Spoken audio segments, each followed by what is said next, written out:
Romanos 14:6 es la cita de este día que vamos a utilizar como marco de nuestra reflexión.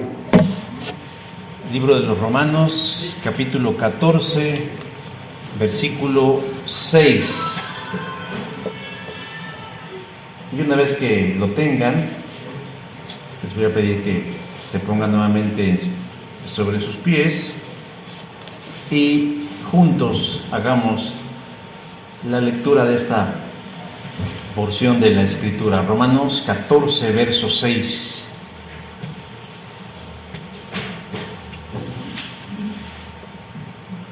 ¿Ya lo tenemos? ¿Todavía no? ¿Estamos buscando? Romanos capítulo 14, verso 6. Y todos a una voz vamos a leerlo, solo es un versículo. Y dice así la palabra del Señor: el que hace caso del día, lo hace para el Señor, y el que no hace caso del día, para el Señor no lo hace. El que come para el Señor, come porque da gracias a Dios, y el que no come para el Señor, no come y da gracias a Dios. Amén. Pueden tomar sus lugares. En diciembre del 2020, es decir, hace 2 años casi, la Asociación Civil Canaan Derechos Humanos emprendió litigios en contra de 3 ayuntamientos en el estado de Yucatán por la colocación de objetos de tipo religioso, específicamente un nacimiento, justificando que la colocación de estos artículos violan el estado laico y discriminan a las personas no católicas. Como paréntesis, un estado laico no implica ateísmo, es decir, no creer en Dios, implica que es una apertura a todas las formas de fe que puedan tener las personas. Pero bueno, las cortes locales de Yucatán desecharon el caso.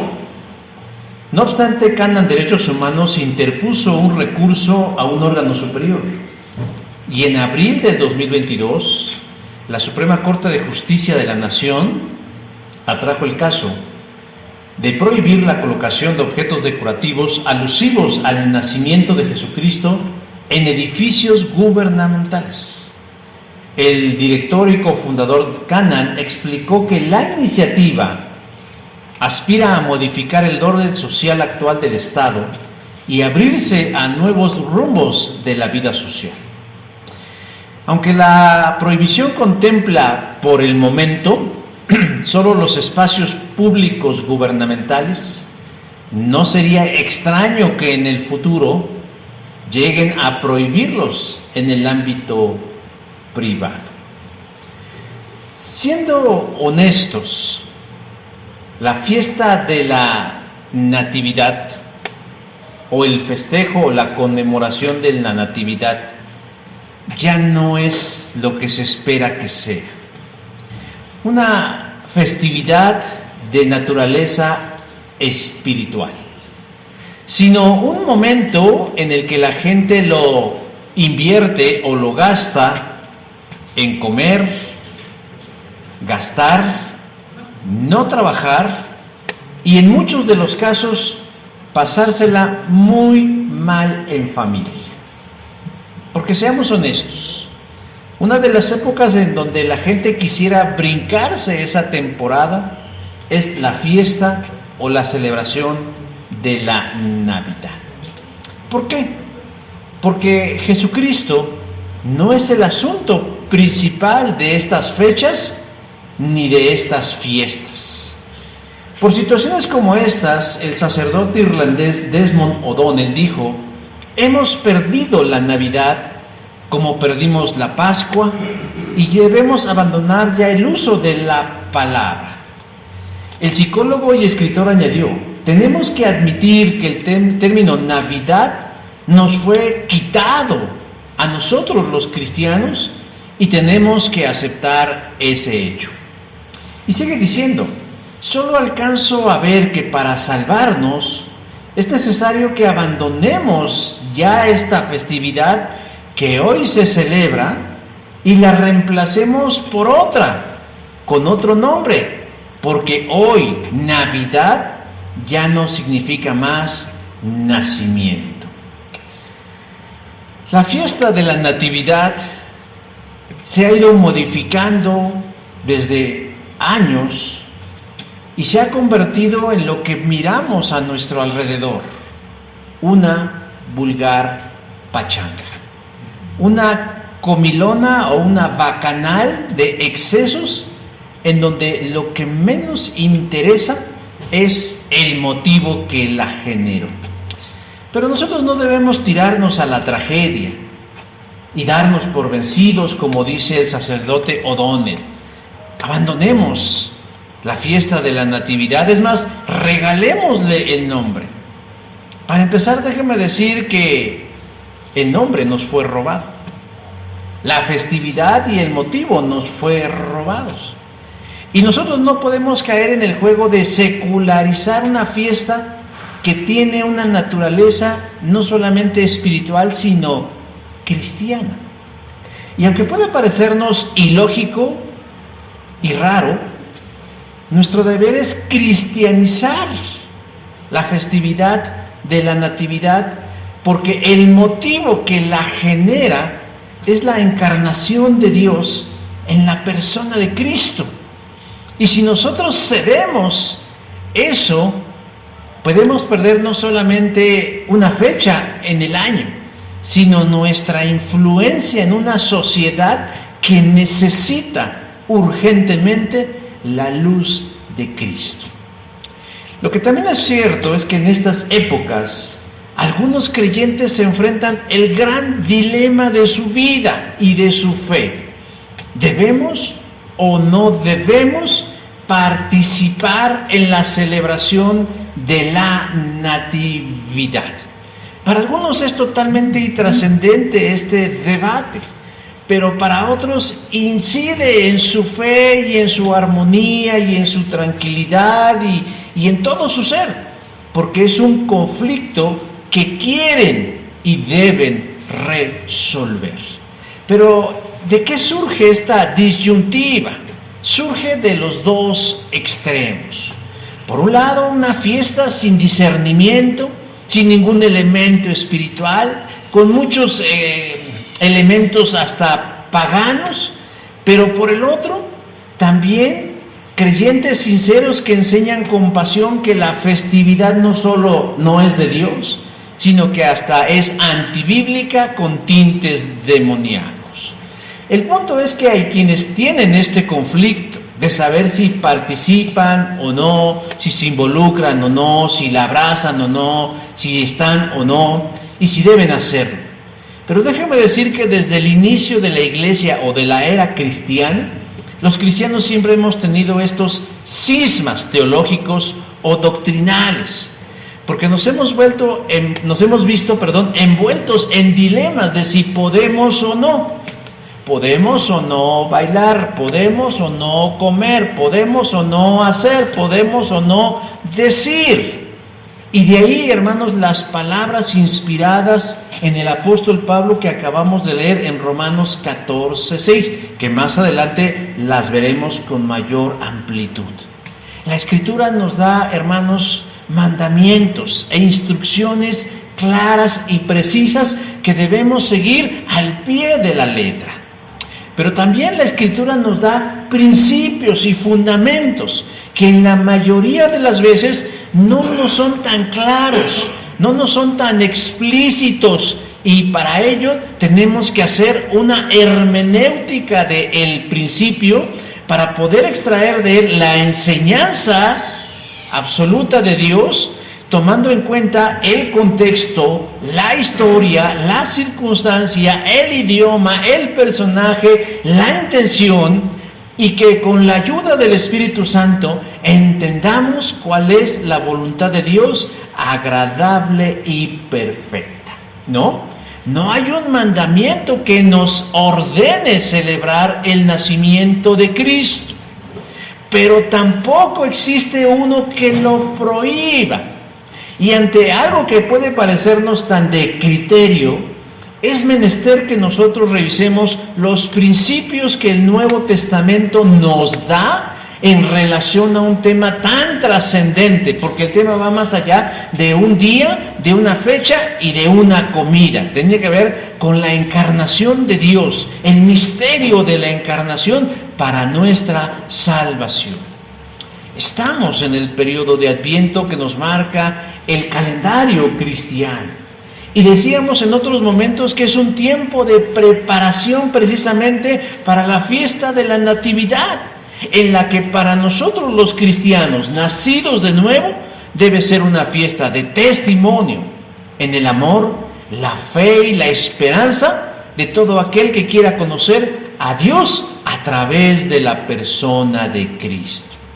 Por eso es propio que nosotros miremos 4 ejemplos que se convierten en 4 razones fundamentales en la cristianización de los tiempos, de este tiempo de final del año, en donde muchos le llaman la Navidad o las fiestas, pero que para nosotros son un tiempo, hermanos, de conmemorar un hecho innegable, un hecho extraordinario, un hecho trascendente, que es la encarnación de Dios en la persona de Jesucristo. Pero ¿cuál es ese primer ejemplo que nos da la Escritura en relación a que nos responde la pregunta de si debemos o no participar o nosotros darnos a la tarea de conmemorar el nacimiento de Jesucristo? El primer ejemplo lo encontramos en el Evangelio según San Lucas, en el capítulo 2, específicamente en el verso 14, cuando un grupo de ángeles entonan una alabanza diciendo: gloria a Dios en las alturas y en la tierra paz, buena voluntad para con los hombres. Decía yo al principio que la Escritura es nuestra primera norma de fe y conducta. Es la primordial, es a la que primero nosotros tenemos que recurrir para saber si lo que hacemos está en el camino correcto o no. Porque la Biblia, la revelación, fue escrita para darnos ejemplo, tanto en lo bueno, como dice Pablo en su segunda carta a los tesalonicenses, para daros nosotros mismos un ejemplo para que nos imitéis, como para evitar hacer lo malo. Lo dijo a la primera carta a los Corintios, dice: estas cosas sucedieron como ejemplos para vosotros, para que no codiciemos cosas malas. Es decir, la Escritura está para darnos luz, guía y evitarnos caer en el error, pero también para guiarnos por el sendero correcto. Y por eso dice que debemos seguir el ejemplo, el buen ejemplo de aquellos que hicieron de su vida algo agradable delante de Dios. Y reitero lo que dije hace un momento: no existe un mandamiento o una instrucción que nos obligue o que nos prohíba que conmemoremos el nacimiento de Cristo. Pero lo que sí encontramos es que hubieron quienes sí se alegraron cuando Cristo nació y lo festejaron, se gozaron, se alegraron, lo llevaron a cabo a través de una gran algarabía. Nos dice el relato que José y María estaban en Belén de Judea a razón de un censo convocado por Cirenio, gobernador de Siria, cuando de pronto en ese momento le llegó la hora del alumbramiento. Lucas capítulo 2, versos del 1 al 5. Sabemos todos, porque venimos de una cultura judeocristiana, que Jesús nació en condiciones poco favorables y muy sorprendentes. Nació en un pesebre porque no hubo un lugar en algún mesón donde sus padres pudieran pernoctar. Versículo 6. No porque fuera pobre, no porque no tuviera dinero, sino porque todas las vacantes estaban ocupadas y alguien les ofreció el poder pasar la noche en un pesebre. Este evento que se pudo haber perdido en la oscuridad de la intrascendencia es más trascendente de lo que pudiéramos pensar. ¿Por qué? Porque todos los días nacen niños. Todos los días nacen niños, en tiempos de paz, en tiempos de guerra, en tiempos de pandemia, en tiempos de pospandemia, en tiempos de salud, en tiempos de escasez, en tiempos de crisis. Por cierto, dicen que cuando hay crisis económica, crisis de salud o crisis política o social, aumenta el número de los nacimientos. ¿Sabe usted por qué? Porque la gente trata de vertir su energía y su estrés a través de las relaciones. Y muchas veces, obviamente, hay embarazos. Pero el punto es de que no nos debe sorprender que nazcan niños. Sería extraño que no nacieran niños. Hay una película por ahí que se llama, creo que se llama el niño del hombre, algo así. Y es una historia de una sociedad donde ya no nacen niños. Y la gente está preocupada, pues porque la gente está envejeciendo y la gente pasa el tiempo y ya no hay una nueva generación. Y la historia versa sobre que de pronto alguien encuentra a una mujer embarazada. Y todo trata en cómo proteger a esa mujer, pues de que no pierda al bebé, que el bebé nazca. Pero bueno, esa no es la situación. Decía yo, es un hecho tan común que nazcan los niños, pero ¿qué es lo que hace diferente a este nacimiento? ¿Que naciera en un pesebre? No. ¿Que naciera en Belén de Judea? No. ¿Que naciera de José y de María? No. Sino que el niño que nacía era único y especial. Nacía el unigénito Hijo de Dios, porque la palabra unigénito, significa único en su género. De alguna forma es el primogénito de José y María, pero a Jesús no se le identifica como el primogénito, sino como el unigénito de Dios, Dios mismo encarnado. Y sería Mateo, el evangelista, quien designaría a este niño unigénito de Dios como Emmanuel, que traducido es Dios con nosotros. Cuando vamos juntando las piezas de este rompecabezas, nos vamos dando cuenta de lo trascendente que es este momento, porque Dios ha enviado a su Hijo unigénito, que resulta ser el mismo encarnado para estar con nosotros. De tal manera que Dios irrumpe en la historia de la humanidad con un propósito especial: la reconciliación de los hombres, en un sentido de especie y no de género, con su Creador. ¿Y usted cree que un hecho de esta naturaleza debiera pasar desapercibido? ¿Debiera pasar como cualquier cosa? Vamos, recordemos los que somos padres la llegada de nuestros hijos. O nosotros cuando fuimos hijos es muy probable que hayamos detenido el diario vivir de quienes estaban a nuestro alrededor. ¿Por qué? Porque era un hecho importante. ¿Cuánto más era el nacimiento del unigénito de Dios como para que las cosas no pasaran de manera intrascendente? Por eso, hermanos, es importante el nacimiento de Jesús. Pero no pasó desapercibido no solamente por nadie, sino que nos cuenta ahí que un grupo de pastores que estaban ocupados en sus labores cotidianas, de pronto dice que tuvieron una experiencia teofánica, es decir, una experiencia divina, porque dice que una hueste de ángeles del cielo se les aparecieron y les dijeron lo siguientes: he aquí, os doy nuevas de gran gozo, que será para todo el pueblo.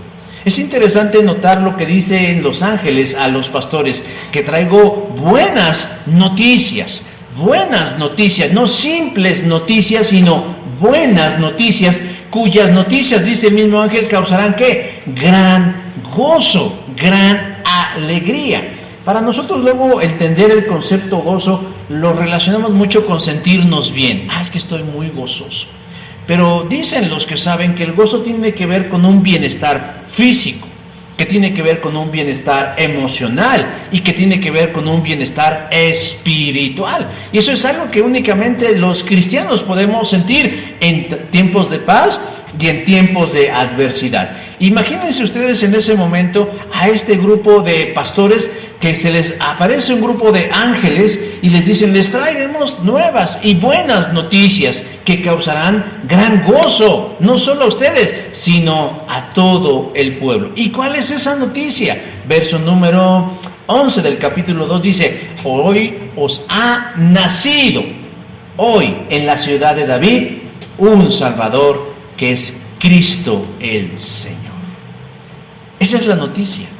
Una noticia que no pasa desapercibida y que no puede pasar desapercibida para nadie, ya sea para salvación o sea para perdición. Pero el punto que ahí está: hoy os ha nacido en la ciudad de David un Salvador, que es Cristo el Señor.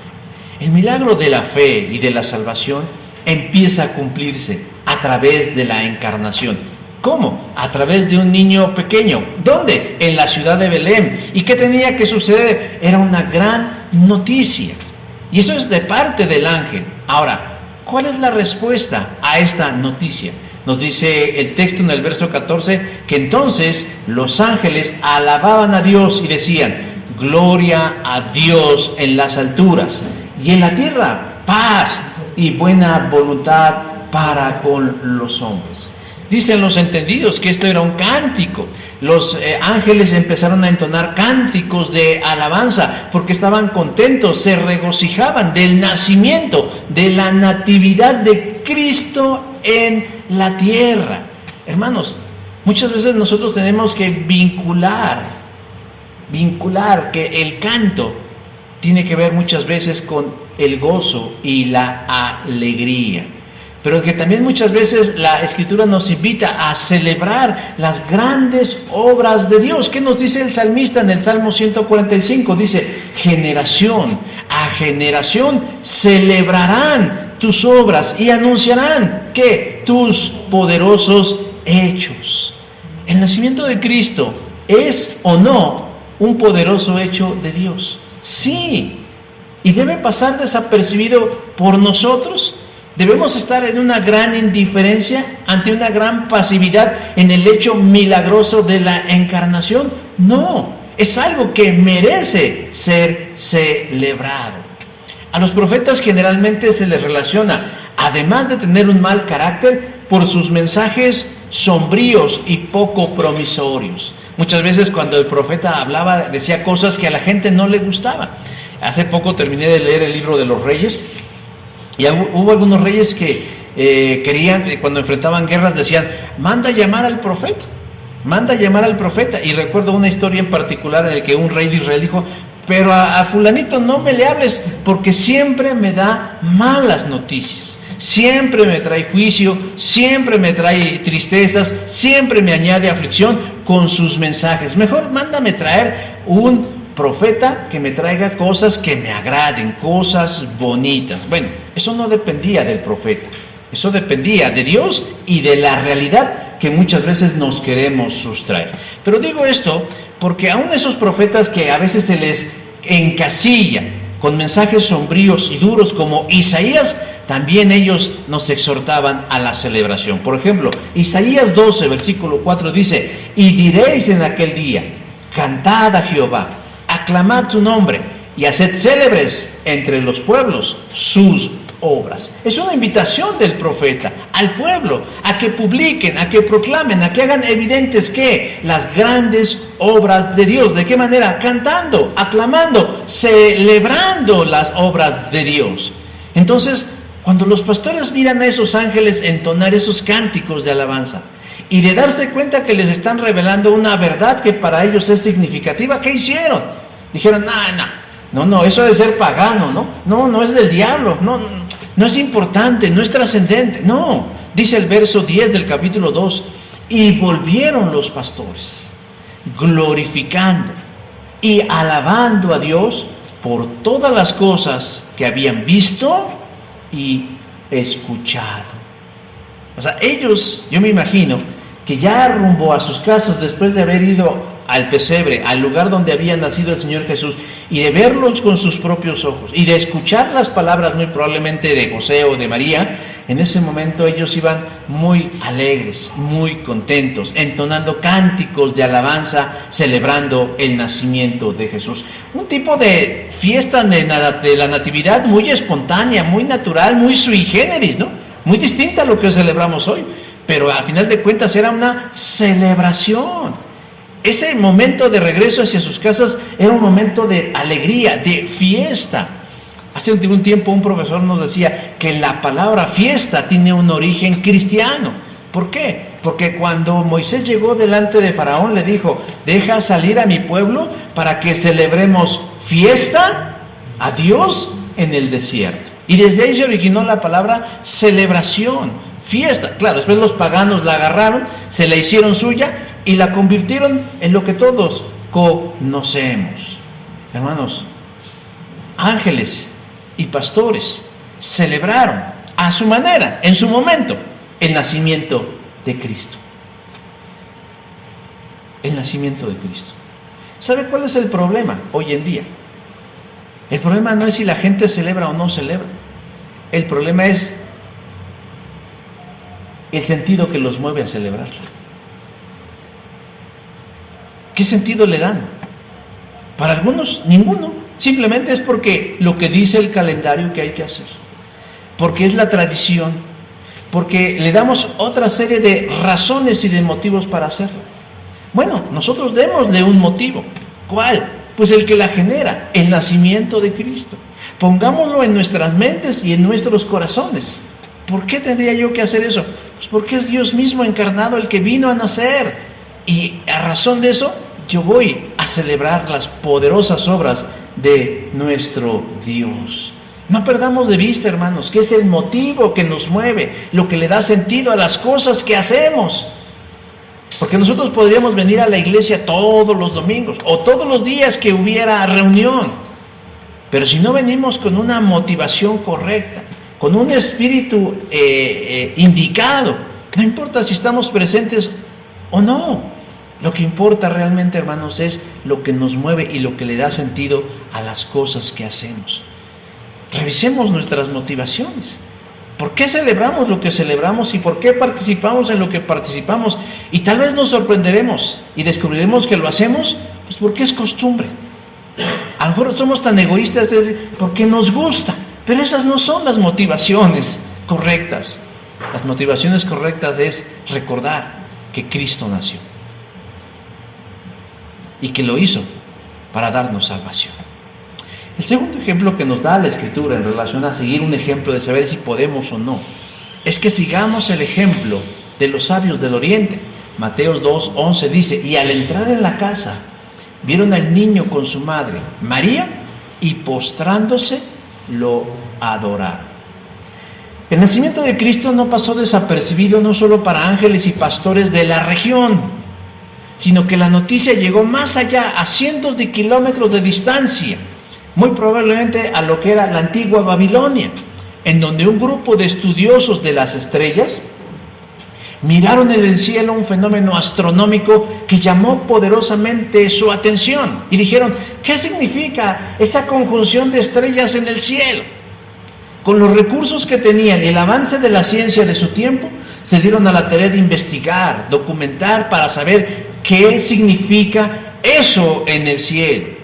Y descubrieron una antigua profecía, 700 años atrás, en donde un profeta diría que esa sería la señal del nacimiento del Salvador del mundo.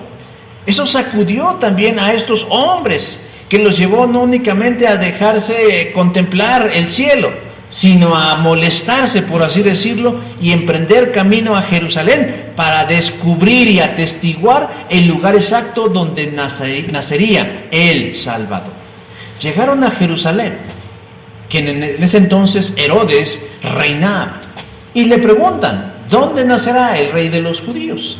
El rey Herodes se desconcertó ante la pregunta de estos hombres y mandó llamar a los estudiosos y a los expertos, a los intérpretes de la Escritura, y descubrieron que el Mesías nacería en Belén de Judea. Sabiendo ya hacia dónde, los sabios o magos o científicos del Oriente emprendieron sus pasos hacia ese destino, siguiendo además de la estrella la indicación que la palabra les había dado.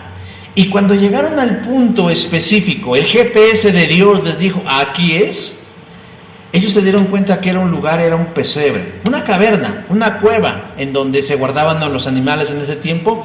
Y ellos dicen que cuando vieron el lugar, verso 10 del capítulo 2 de Mateo, dice, se regocijaron con grande gozo.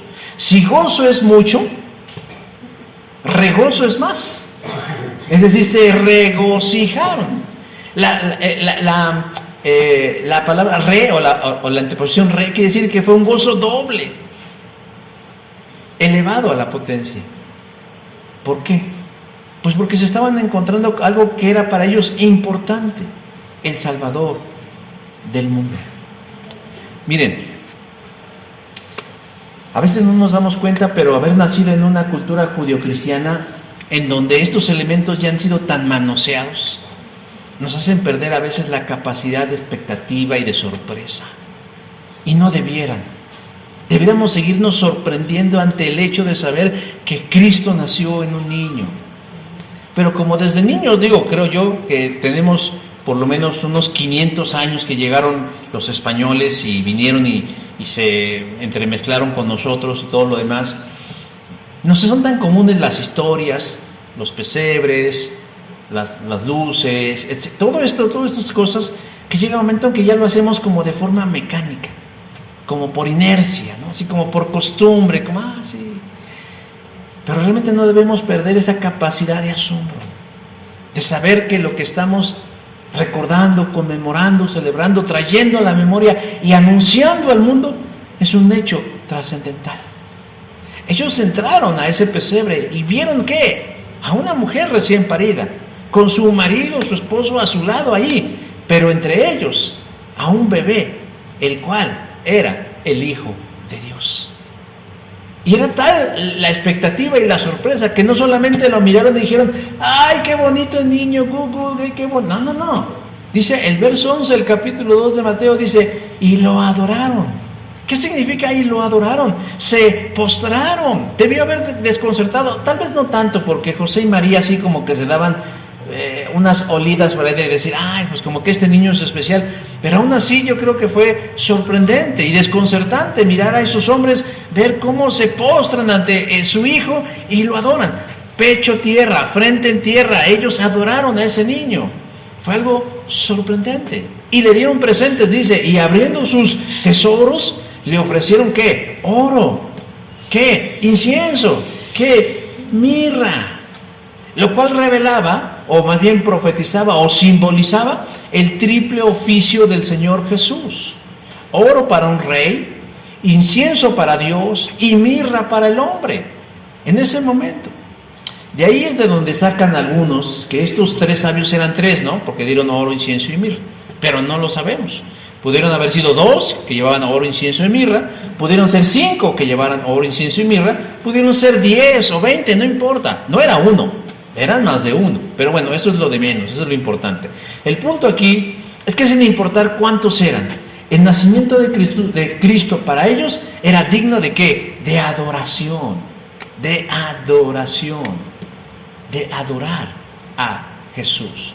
Algunos dirán, bueno, una cosa es adorar y otra cosa es celebrar, diría el Grinch de la Navidad. No, es que no son cosas que estén mutuamente excluyentes, no es así. Celebrar y adorar no son cosas que se contraponen, es más, se complementan. ¿Qué dice Zacarías 14:16? Los que atacaron a Jerusalén y hayan quedado con vida, vendrán a la ciudad cada año para adorar a nuestro Rey, el Dios Todopoderoso, y para celebrar la fiesta de las enramadas. Es decir, eran cosas que van juntos. Podemos adorar al Señor y al mismo tiempo conmemorar o celebrar la fiesta del nacimiento de Cristo. Y aquí encontramos a estos dos elementos, adoración y celebración, que generalmente es lo que debe caracterizar a una reunión de tipo espiritual cristiano. Adoración y celebración son dos ingredientes que nosotros debemos tomar en cuenta. Ahora, ¿puede haber adoración sin celebración? Sí, puede haber adoración sin celebración. Por ejemplo, yo puedo adorar al Señor en mi casa, en lo privado, en lo particular, en el bosque, en el parque, haciendo mis cosas, estar en un periodo de intimidad con el Señor, sin estar en un periodo propiamente de celebración. Pero lo que no puede haber, hermanos, es celebración sin adoración. Es un ingrediente fundamental. Y eso es muy importante, porque cuando solamente hacemos celebración sin adoración, únicamente es ruido. Es algo que es vacío, es frívolo y es banal. La semana anterior lo dije así nada más de pasadita cuando hablamos de las tradiciones evangélicas y les decía que una tradición evangélica para algunos es crear el ambiente de adoración. En la cultura neopentecostal ellos dicen, es que debemos crear un momento de adoración. ¿Y saben cómo lo crean? Con música. Ellos creen que poniendo música suave, tranquila, melodiosa, así, este es un tiempo de adoración. Qué visión tan chaparra de la adoración, ¿no? O sea, pensar que música suave, instrumental, es crear un ambiente de adoración. Eso no se crea así. Eso solamente son los sonidos que podemos percibir. La adoración se crea de otra manera. Hay que ser muy cuidadosos. Muy cuidadosos, se los digo a los hermanos que están encargados de este ministerio y que participan. No se trata únicamente de música y de cantar, se trata de adorar. Y es para todos, igual no se trata de venir a cantar y repetir lo que nos ponen en una pantalla o en un coritario o en un himnario. Tiene que ser una cuestión de adorar al Señor. Debemos planificar nuestras reuniones pensando, si pensamos que solo es música y ritmo, estamos mal. A veces la gente elige lo que canta a Dios por el ritmo. Ay, es que esta está movida. Ay, es que esta me gusta mucho. Ay, es que esta me llega. Pues le llega a la carne. Y tenemos que pensar más en el contenido que en otras cosas. Lo mismo sucede con la festividad de la Natividad o el nacimiento de Cristo. Se ha paganizado, se ha corrompido. Tanto que ya quitaron al elemento fundamental que es Cristo. Hoy en día en muchos lugares ya no dicen Feliz Navidad, dicen Felices Fiestas, para ser más incluyentes, ¿no? Pero realmente nos interesa que toda la gente se incluya. Eso sería secundario. Lo que debe importar es el motivo. ¿Qué nos llama a esta fiesta o este tiempo? Pues a conmemorar el hecho del nacimiento de Jesús. Los otros elementos solo adornan las cosas, pero no son el objeto. Por eso es nuestro deber, en el caso de celebrar el nacimiento de Cristo, que lo hagamos con la misma actitud de los sabios que llegaron delante de Jesús, celebrando, reconociendo y adorando a nuestro Salvador. La tercera cosa que nos dice la Biblia en relación a si podemos celebrar o participar en la conmemoración del nacimiento de Cristo, además de seguir el ejemplo de los ángeles y los pastores, además de seguir el ejemplo de los magos, ¿qué creen? Sigamos el ejemplo de Cristo. Juan capítulo 10, versos 22 y 23 dice, celebrábase en Jerusalén la fiesta de la dedicación. Era invierno y Jesús andaba en el templo por el pórtico de Salomón. Si ustedes estudian un poco el Antiguo Testamento, se van a dar cuenta que existían fiestas oficiales y obligatorias para el pueblo de Israel. Había una serie de fiestas, por lo menos 7 fiestas que el pueblo de Israel tenía que observar a lo largo de su año. Un israelita ortodoxo debía participar de todas ellas para ser considerado recto delante de Dios. ¿Cuáles son esas fiestas? La Pascua, la fiesta de los panes sin levaduras, la fiesta de las primicias, la fiesta del Pentecostés, la fiesta de la trompeta, la fiesta de la expiación o el Yom Kippur y la fiesta de los tabernáculos. Esas eran de chaleco, obligatorias, si es que alguien quería ser reconocido como irreprensible delante de Dios. Ahora, si somos puritanos en nuestra perspectiva, preguntamos, ¿y si yo participo de otras fiestas, en qué me convierto? Si yo fuera puritano, ¿qué contestaría? No, pues que estarías mal, porque únicamente son 7 fiestas, no hay más. Lo que tú le añadas es pecado, y si le quitas es pecado, pero de que son 7, son 7. ¿Pero qué creen? Que el pueblo de Israel, a lo largo de su historia, fue teniendo experiencias muy significativas que ellos querían mantener en la memoria, y en su mente y en sus corazones. Cuando ellos, después de que regresan de los 70 años del cautiverio babilónico, reconstruyeron el templo y las murallas y dedicaron ese segundo templo a Dios. Y durante un tiempo así estuvieron, hasta que en el año 164 antes de Cristo, Antíoco Epífanes destruyó ese templo que Esdras había reconstruido. Lo destruyó.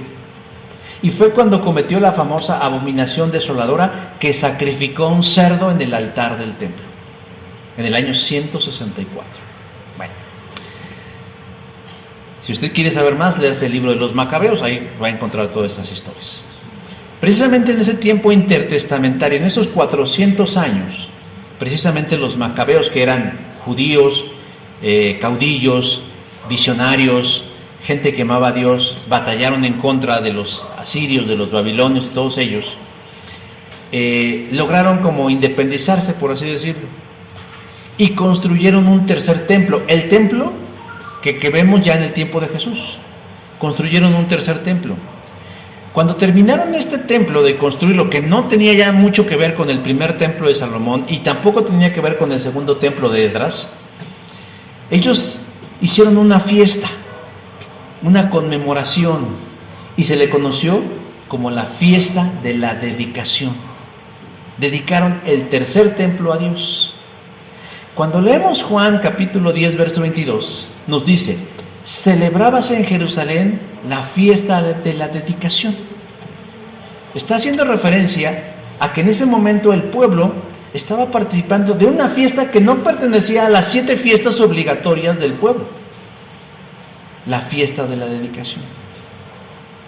Pero no vemos ahí que hubiera un movimiento espontáneo y natural de alguien buscando descalificar esa festividad que no pertenecía a las 7 fiestas ortodoxas de los judíos, sino que todo el pueblo participaba de la fiesta de la dedicación, porque para ellos también era importante recordar el momento en el que Dios los había liberado de Antíoco Epífanes en el año 164. ¿Y qué creen? Que allí estaba Jesús, participando en la fiesta de la dedicación, porque dice en el verso 23: y Jesús andaba en el templo por el pórtico de Salomón. ¿Qué hace Jesús en una fiesta que no es de las oficiales y de las permitidas, siendo parte del espíritu festivo de todo el pueblo como buen judío en la carne que era? Y no vemos a Jesús censurando esa festividad diciendo: no, yo no voy a participar porque esta no es de las 7 fiestas que mi Padre dijo en los cielos que teníamos que observar. No, de alguna forma su presencia está avalando esta conmemoración, porque a él decía: bueno, pues es parte de la historia del pueblo de Dios. Y lo están haciendo con un sentido correcto, están recordando las grandes y maravillosas cosas que Dios ha hecho en su vida. ¿Se dan cuenta? Nuevamente, tiene que ver con el motivo. ¿Qué me genera a mí la celebración? En este caso, el motivo de ellos era conmemorar el día que Dios les había permitido reconstruir por tercera vez el templo para Él. Y Jesús estaba de acuerdo. ¿De qué manera? Estando Él ahí presente. Ahora, un argumento, si se le puede llamar argumento, que dan algunos para descalificar el momento de festejar la natividad o la Navidad, como le quieran llamar, es decir que en realidad el 24 o el 25 también coincide con el nacimiento del Dios Sol. Y ahí entonces empiezan en estas actitudes conspiranoicas, en de que seguramente realmente todo va enfocado a que nosotros nos paganicemos. Perdón, yo pienso que la fiesta de la dedicación también coincidía con alguna otra fiesta pagana. Mi esposa y yo tenemos un amigo que nació el 19 de noviembre. Su cumpleaños es el 19 de noviembre. Él festeja su cumpleaños el 19 de noviembre. ¿Hay otra cosa que se festeje el 19 de noviembre? Sí, el día del retrete. El 19 de noviembre es el día del retrete. Y por eso él no va a festejar su cumpleaños, porque ese día se conmemora o se recuerda o se hace algo en favor de los asientos de baño. Pues no, ¿verdad? Él lo eligió. No. Claro, no, yo no estoy diciendo que Jesús haya nacido el 24 de diciembre. Sabemos que tampoco es así. Ha sido una cuestión tradicional por mucho tiempo. Yo no sé a quién se le ocurrió o qué fue lo que lo motivó. Pero ese es asunto del que lo creó y del que lo motivó, no mío. Porque yo le voy a dar un sentido correcto y exacto diciendo, para mí nació Cristo. No importa el día, el punto es que nació Cristo. Eso es lo importante, no el día, no el año, es que nació Cristo. Y otra vez no vemos a Jesús o a alguien de gran influencia rasgándose las vestiduras, sino al contrario, siendo parte de esa conmemoración, porque veían algo digno en esa celebración diciendo, nació Cristo. En este caso, bueno, fue el tiempo en el que se dedicó el templo, el tercer templo de Jerusalén, y ellos lo veían como algo que debía ser digno de ser recordado, de ser conmemorado y de ser guardado. Ahora, nosotros no estamos obligados a guardar ninguna fiesta, No estamos obligados. Aun con todo lo que yo les acabo de explicar, también se valdría decir, pero yo no quiero. Perfecto, no pasa nada. No hay una obligación, porque tampoco la persuasión va encaminada de, ahora lo tiene que hacer. No sucedería nada. En Cristo hay libertad. Nosotros no estamos obligados a guardar no solamente esta fiesta, ni ninguna fiesta de la Biblia, ni la de los tabernáculos, ni la del Pentecostés, ninguna. Algunos grupos cristianos de tendencias judaizantes sí lo hacen. Es más, no nos vayamos muy lejos. ¿Cuándo fue Acción de Gracias? El jueves, ¿verdad? Y a mí me sorprende que la gente en México y los mexicanos abracen algo que no tiene nada que ver con ellos. No tiene nada que ver con ellos. Hermanos en la fe que están preocupados si van a hacer la tarta de calabaza o si el pollo de no sé qué.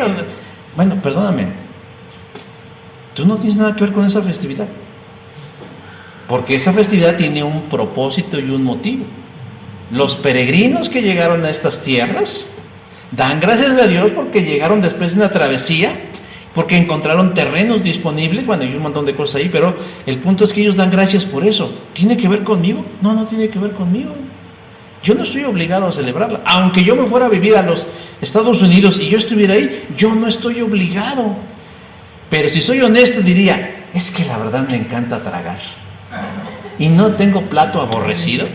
Pues es más honesto decir, oigan, porque una vez alguien nos invitó a mi esposa y a mí a celebrar Acción de Gracias, una hermana norteamericana que vivía en México nos invitó y fuimos, y sí, la verdad es que es muy sabroso lo que preparó ella.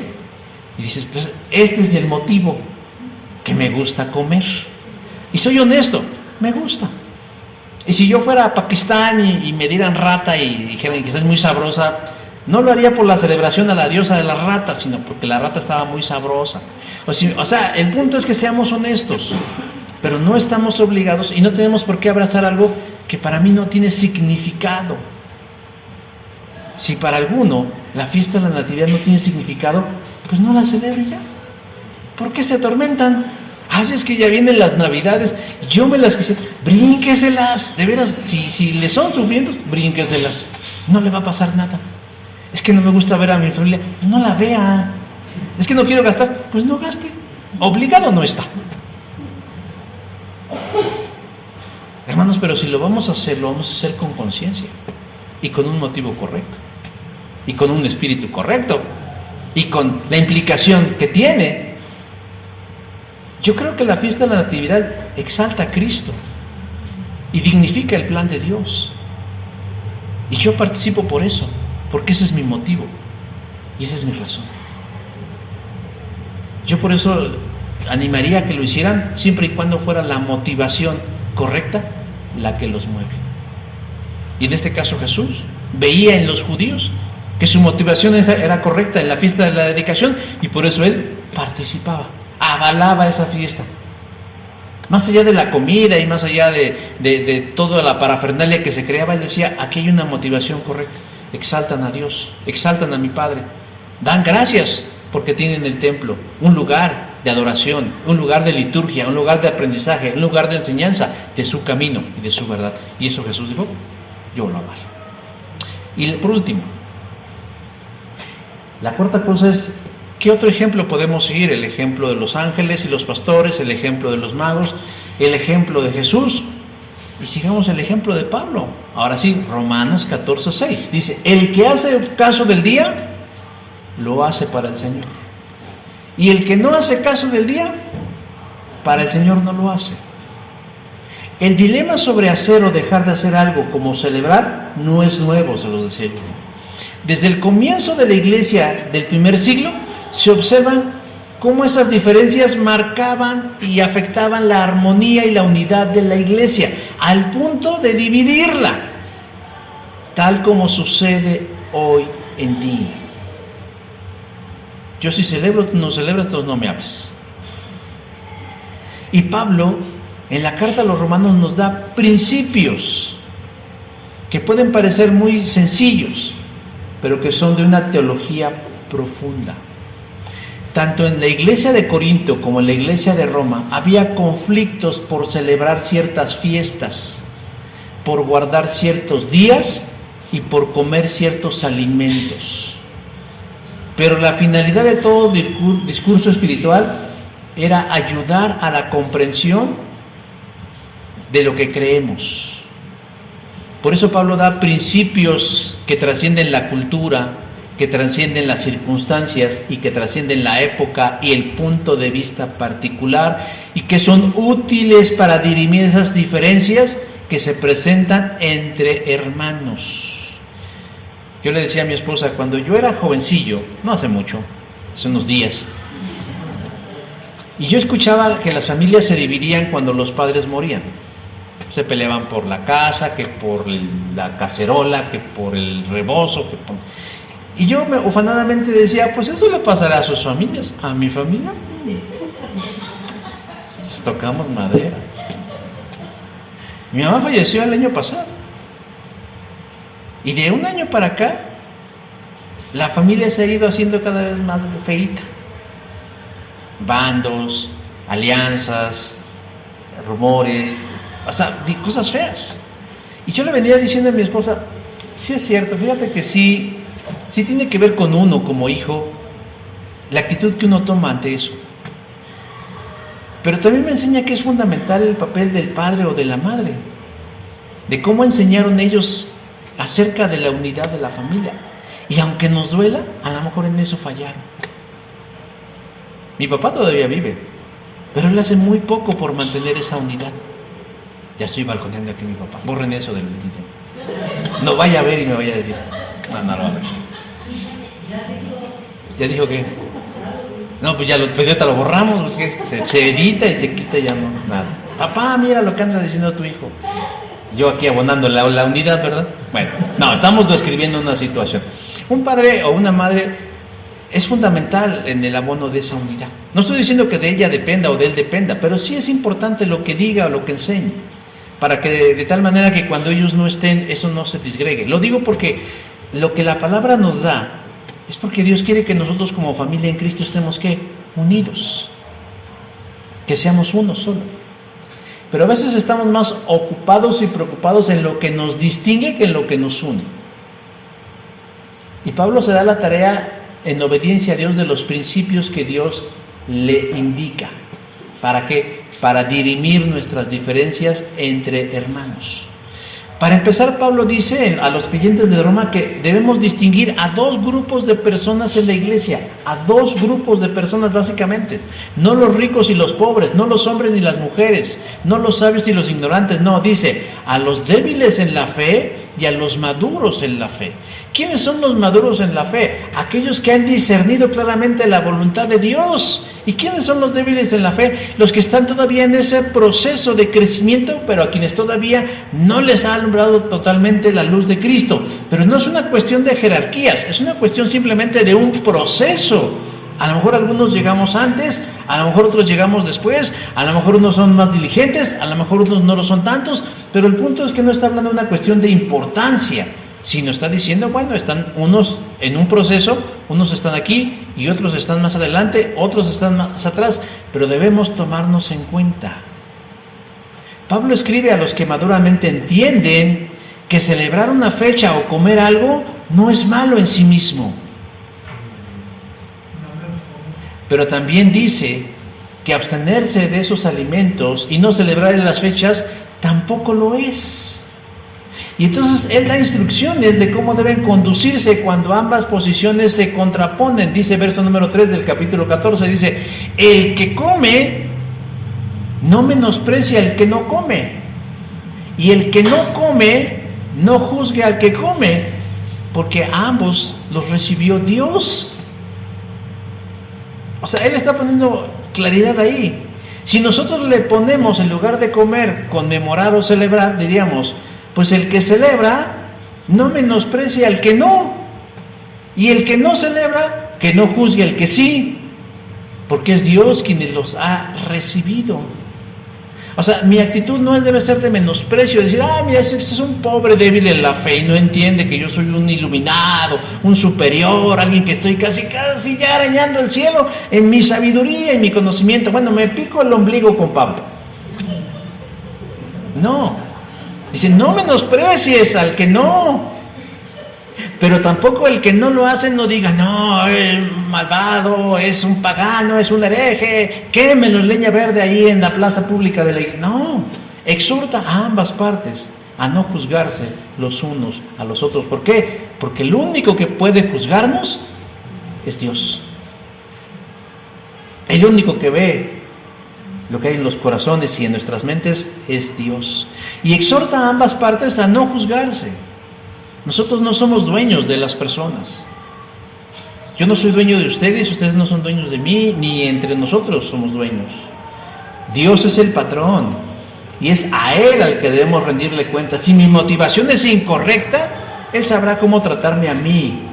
Pero si mi motivación es la correcta, Él sabrá cómo tratarme a mí. Y luego dice en el verso 5: uno hace diferencia entre un día y otro. Otro juzga iguales todos los días. Y cada uno está plenamente convencido en su propia mente de lo que pasa.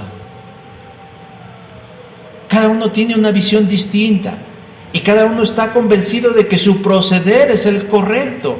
Y por eso llega al punto específico del que leíamos: el que hace caso del día, para el Señor lo hace. Y el que no hace caso del día, para el Señor no lo hace. El que come, para el Señor come, porque da gracias a Dios.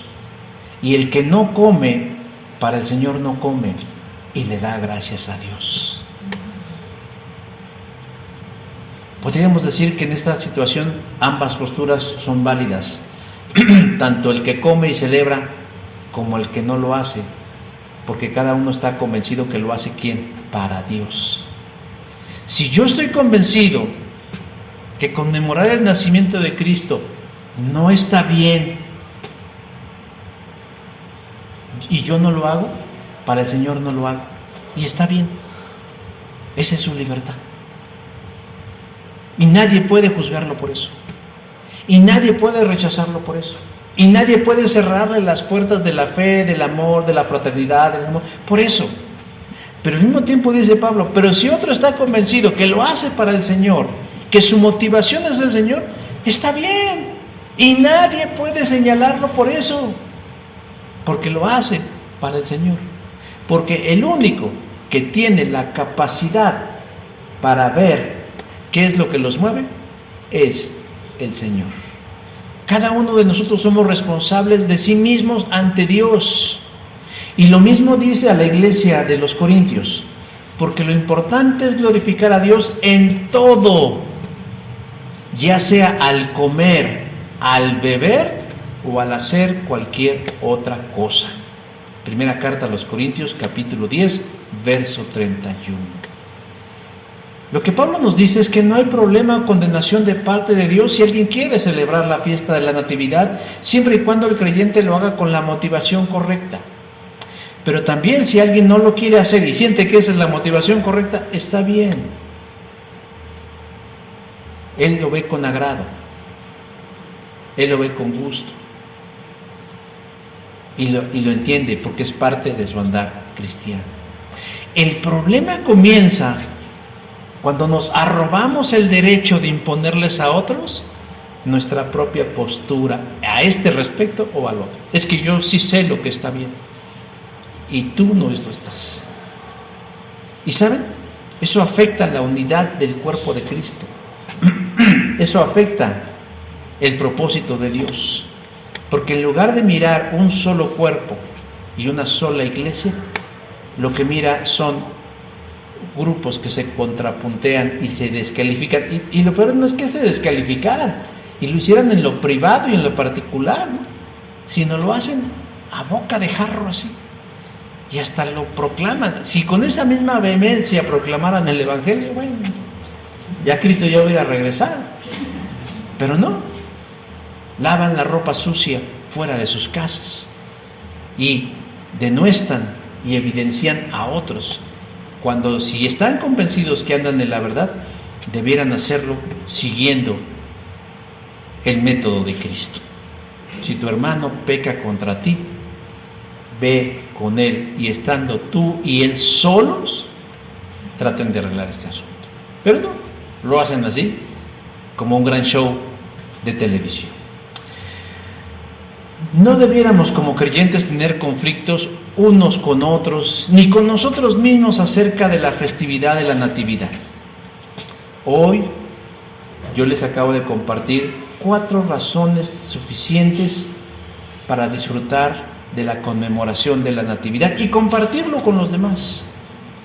¿Sabía usted que en estos tiempos, como en los tiempos de Semana Santa, el interés por las cosas espirituales de la Biblia aumenta en un 50%? Hay un interés de la gente. Y nosotros, en lugar de aprovechar esta oportunidad y cristianizar las festividades que nos rodean, nos la pasamos discutiendo si estamos bien o estamos mal, cuando debiéramos estar proclamando la venida de Jesús para salvación y vida eterna. Si por alguna razón alguno no se siente con la paz de ser parte de una conmemoración de esta naturaleza, está bien, ejerza su libertad. Pero si alguien siente que es lo suyo y que es parte importante de su crecimiento y de su vida cristiana, adelante, es muy respetable. Pero no rompamos, hermanos, la hermandad, ni la comunión, ni la armonía que debe prevalecer entre nosotros como cristianos.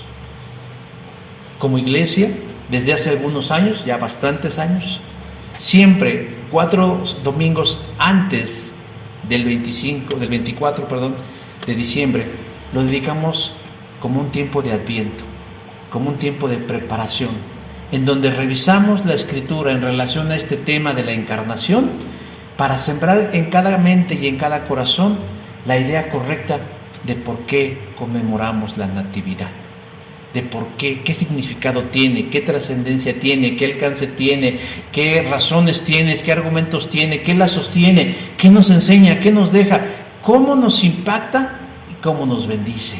Por eso es un tiempo de preparación, para que en el día que nosotros, ya sea porque el calendario así lo diga o porque nosotros lo queramos hacer, lo hagamos con la motivación correcta. Amén. Les invito a que nos pongamos de pie y hagamos una oración para terminar. Señor Jesús, en esta hora yo te quiero agradecer mucho la oportunidad que me das de poder exponer tu palabra,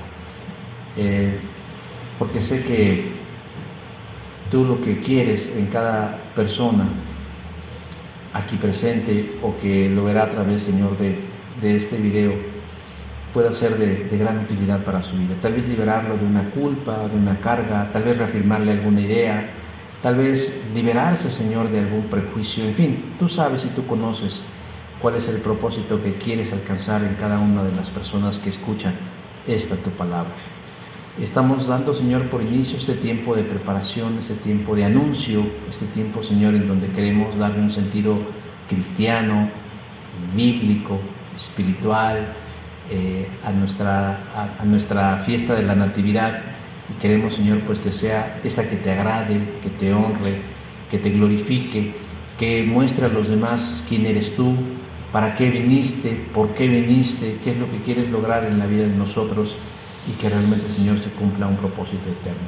Lo demás no nos importa, no nos importa si coincide con otras fiestas, no nos importa si otros tienen unas malas intenciones, no nos interesa, Señor, tanto si habrá pues todas estas cosas que a veces están de más.